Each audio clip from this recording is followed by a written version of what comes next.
The old farmhouse stood silently against the backdrop of rolling fields and tall trees, its weathered boards whispering tales of generations gone by.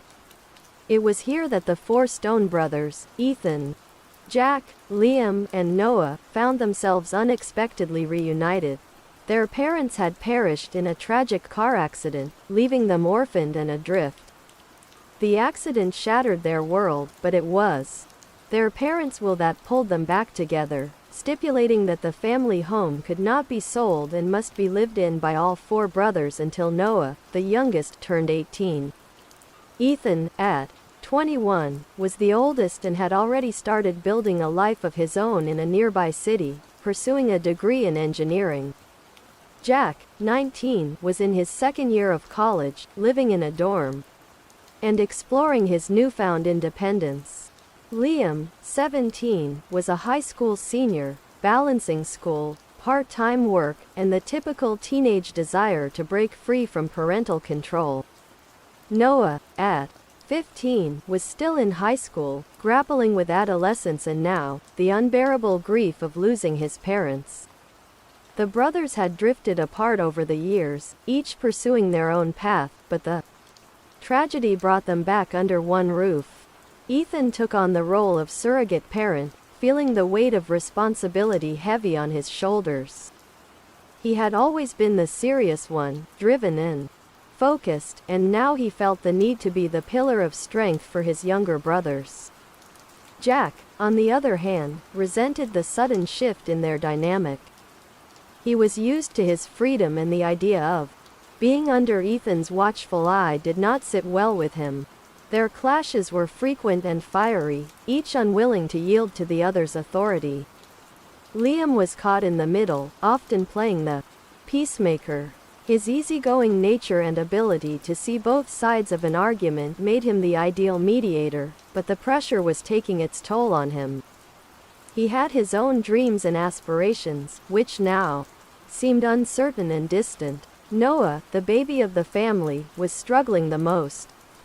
He had always been close to his parents, and their sudden absence left a gaping hole in his heart. He retreated into himself, finding solace in the familiar walls of his childhood home and the memories they held. As days turned into weeks, the farmhouse became a battleground of emotions. The brothers had to learn to coexist, sharing chores, responsibilities, and personal space. Ethan's attempts to establish order often clashed with Jack's defiance, leading to heated arguments that echoed through the halls. Liam's efforts to keep the peace sometimes felt like a losing battle, and Noah's silence was a constant reminder of their collective grief. One evening, after a particularly explosive argument between Ethan and Jack, Liam decided they needed a break. He proposed a camping trip, something they used to do as a family when their parents were alive. The idea was met with resistance, but eventually, they all agreed, if only to get away from the tension at home. They packed their gear and headed to a nearby forest, a place filled with childhood memories and the promise of escape. Setting up camp was an exercise in teamwork, a skill they had to relearn.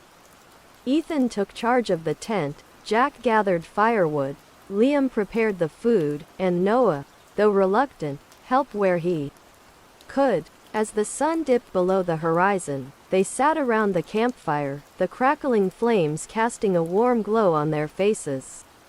It was the first time in weeks they felt a semblance of peace.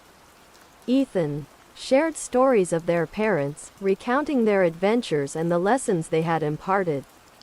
Jack, usually reticent, opened up about his struggles, expressing his frustration at being treated like a child. He admitted he missed their parents terribly and didn't know how to cope with the loss. Liam spoke of his fears for the future, how he felt torn between his dreams and his duty to the family. Noah, in a rare moment of vulnerability, confessed how lonely and scared he felt without their parents' guidance. The firelight flickered, reflecting the raw emotions laid bare. That night they slept under the stars, the vast sky a silent witness to their unspoken bond. The camping trip became a turning point, a moment of clarity where they realized they needed each other more than ever. They returned home with a renewed sense of purpose, determined to honor their parents' memory by staying together and supporting one another.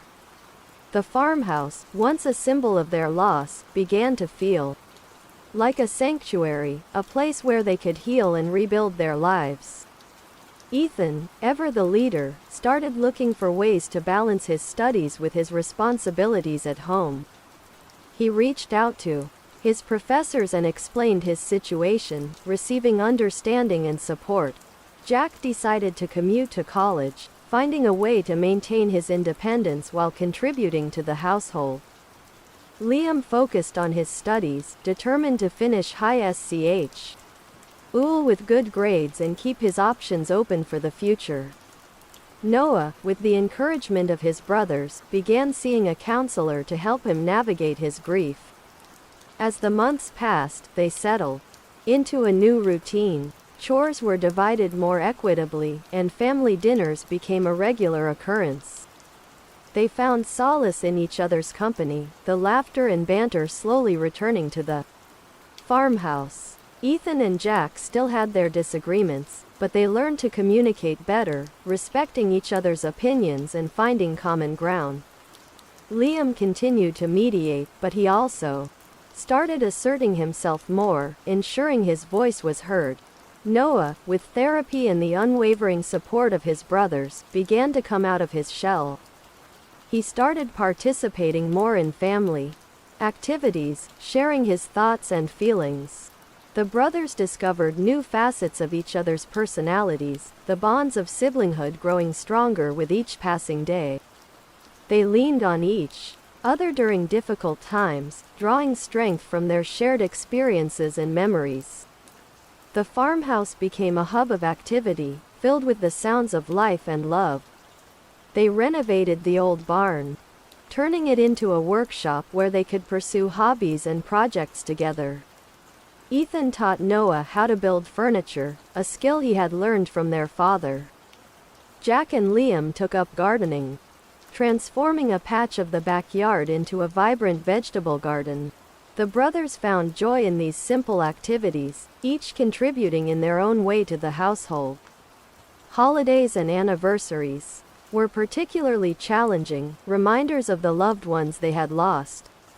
But they faced these days together, creating new traditions while honoring the old ones. They cooked their parents' favorite recipes, shared stories around the dinner table, and visited their parents' graves, leaving flowers and letters. These rituals, though bittersweet, helped them keep their parents' memory alive and provided comfort in their shared grief. The brothers also learned to lean on their extended family and friends. Their aunt and uncle, who lived nearby, became a source of support and guidance. Friends from school and college rallied around them, offering help and companionship. The community, touched by their story, pitched in with meals, repairs, and other forms of assistance. The brothers were grateful for this network of support, realizing they were not alone in their journey. As the seasons changed, so did the brothers. Ethan's leadership evolved from authoritarian to compassionate, understanding that respect and cooperation were more effective than strict rules. Jack matured, finding a balance between his need for independence and his responsibility to his family. Liam discovered his own strengths, stepping out of his role as peacemaker and asserting his individuality. Noah blossomed, his confidence growing as he found his place within the family and the world. Their journey was not without setbacks. There were moments of relapse into old habits, arguments that flared up unexpectedly, and days when the weight of their loss felt unbearable. But each setback was met with resilience, a testament to their growth and unity. They learned to apologize, forgive, and move forward, understanding that their bond was stronger than any disagreement or hardship. One bright spring morning, a letter arrived that would change their lives once again. It was from a lawyer representing a distant relative they had never met, informing them of an inheritance left by their great-uncle. The inheritance included a sizable sum of money and a small vineyard in a picturesque countryside. The brothers were stunned by this unexpected windfall, seeing it as an opportunity to secure their future and honor their parents' legacy. After much discussion, they decided to keep the vineyard and use the money to invest in it. It was a daunting decision, but they were excited by the challenge. They spent the summer learning about viticulture, working the land, and preparing for the harvest. The vineyard became a new project that brought them closer together, each brother contributing his unique skills and talents. Ethan managed the finances and logistics, Jack handled marketing and sales, Liam oversaw the daily operations, and Noah, with his newfound love for nature, took charge of the vines. The vineyard thrived under their care, producing its first batch of wine by the end of the year. They named it Stone Brothers Vineyard in honor of their family. The local community embraced their venture, supporting them at farmers' markets and local events. The vineyard became a symbol of their resilience and unity, a testament to their journey from loss to healing. As the years passed, the Stone Brothers continued to grow, both as individuals and as a family. They expanded the vineyard, opened a small tasting room, and even started offering tours and workshops. Their story attracted attention, and they were re-featured in local newspapers and magazines. They became known not just for their excellent wine, but for their inspiring journey and the strong bond they shared. The farmhouse, once a place of sorrow, was now filled with joy and laughter. It became a gathering place for friends and family, hosting celebrations and gatherings. The brothers created a life that honored their parents' legacy, built on love, respect, and togetherness. They faced challenges head-on, knowing they had each other to lean on. Ethan graduated with his degree, finding a way to balance his career and his role in the vineyard. Jack completed his studies and took on the role of marketing director, using his skills to expand their business. Liam graduated high school with honors, eventually studying agriculture to help improve their vineyard's productivity. Noah, inspired by his brothers and his journey, decided to study environmental science, hoping to make a difference in the world. Their parents' absence was a constant undercurrent, a reminder of their loss, but also a source of strength. They lived each day with the values their parents had instilled in them: hard work, kindness, and the importance of family. They made sure to stay connected, holding regular family meetings and spending quality time together, whether it was working on the vineyard or enjoying a quiet evening at home. The Stone Brothers' journey from grief to healing was a testament to the power of family and the resilience of the human spirit. They learned to respect and rely on each other, finding strength in their unity, and creating a future filled with hope and promise. The vineyard, once a dream, became a reality, a symbol of their hard work and dedication. And as they looked out over the rows of grapevines, they knew that their parents' legacy would live on through them, a lasting tribute to the love and guidance that had shaped their lives.